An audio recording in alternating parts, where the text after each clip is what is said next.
जय श्री राम मेरे प्यारे भक्तों। आइए शुरू करते हैं रामचरितमानस बालकांड के 70वें दोहे के हिंदी अनुवाद से। ऐसा कहकर भगवान का स्मरण करके नारद जी ने पार्वती जी को आशीर्वाद दिया और कहा कि हे पर्वतराज, तुम संदेह का त्याग कर दो, अब यह कल्याण ही होगा। यूँ कहकर नारद मुनि ब्रह्मलोक को चले गए। अब आगे जो चरित्र हुआ उसे सुनो। पति को एकांत में पाकर मैना ने कहा, हे नाथ, मैंने मुनि के वचनों का अर्थ नहीं समझा। जो हमारी कन्या के अनुकूल घर, वर और कुल उत्तम हो तो विवाह कीजिए, नहीं तो लड़की चाहे कुंवारी ही रहे।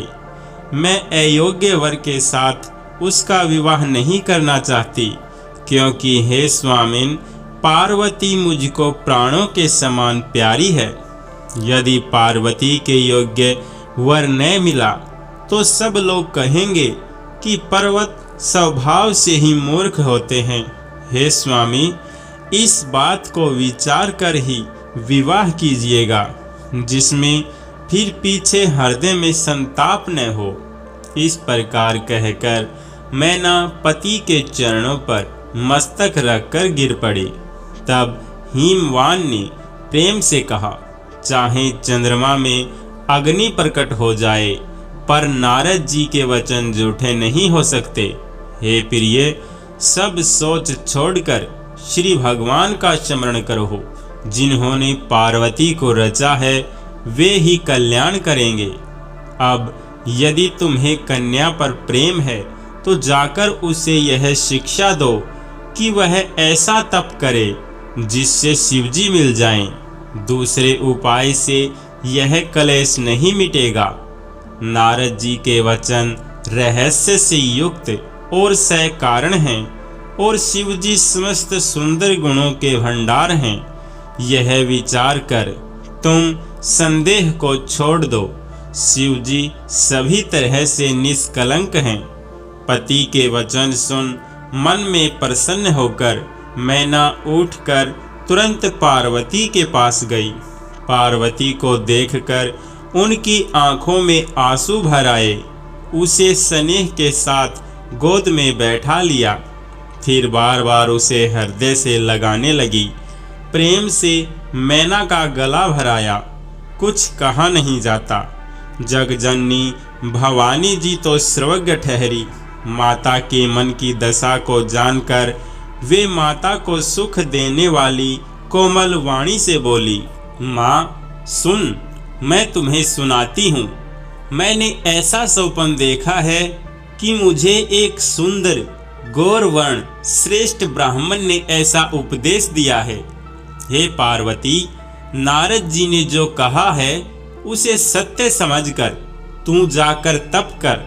फिर यह बात तेरे माता पिता को भी अच्छी लगी है। तप सुख देने वाला और दुख का दोष नाश करने वाला है। तप के बल से ही ब्रह्मा संसार को रचते हैं, और तप के बल से ही विष्णु सारे जगत का पालन करते हैं। तप के बल से ही शंभु रुद्र रूप से जगत का संहार करते हैं, और तप के बल से ही शेष जी पृथ्वी का भार धारण करते हैं। हे भवानी, सारी सृष्टि तप के ही आधार पर है।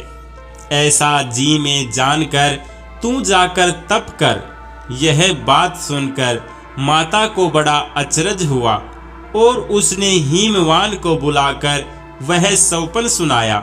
माता पिता को बहुत तरह से समझाकर बड़े हर्ष के साथ पार्वती जी तप करने के लिए चली। प्यारे कुटुंबी, पिता और माता सब व्याकुल हो गए।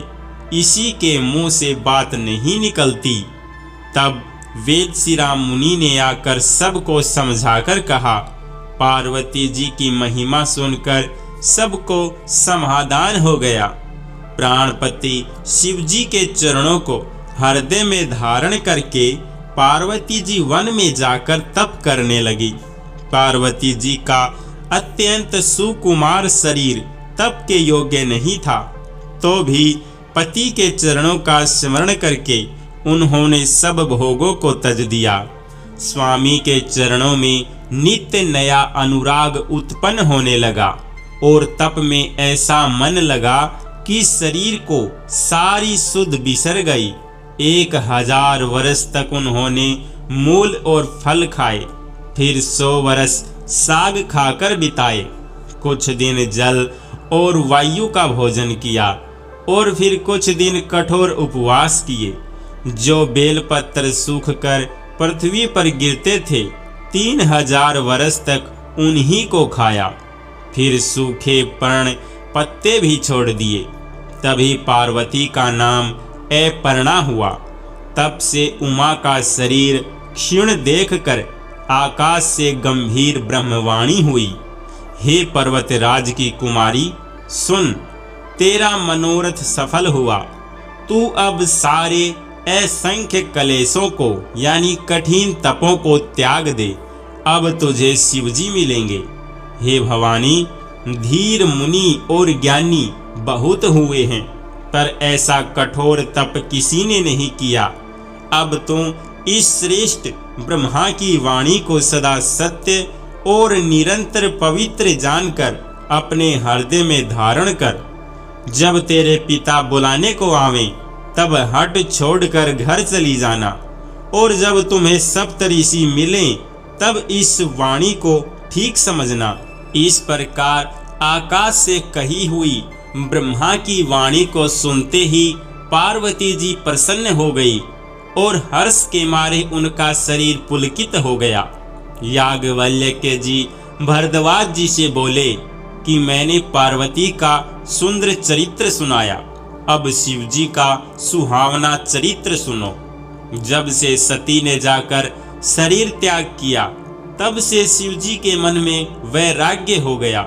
वे सदा श्री रघुनाथ जी का नाम जपने लगे और जहाँ तहाँ श्री रामचंद्र जी के गुणों की कथाएं सुनने लगे।